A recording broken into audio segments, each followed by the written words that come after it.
Saudara, hujan deras disertai angin kencang yang terjadi pada Kamis sore kemarin menyebabkan pohon tumbang dan 11 rumah di Garut, Jawa Barat rusak.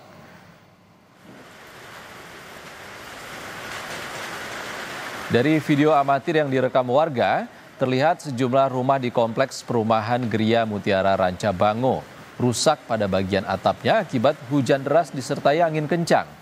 Di waktu bersamaan, sebuah pohon tumbang di Jalan Raya Samarang, Kecamatan Tarogong Kidul, hingga menimpa jalan raya dan sempat melumpuhkan arus lalu lintas. Tidak ada korban yang dilaporkan dalam peristiwa ini, namun petugas mengimbau masyarakat agar waspada terhadap cuaca buruk yang masih mungkin terjadi di beberapa hari ke depan. Musibah bencana alam, angin puting beliung, terjadi di 2 kecamatan.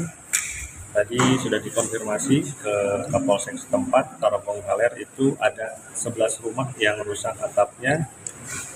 Namun sudah dibantu oleh Polsek dan Koramil setempat, dibantu warga. Alhamdulillah tidak ada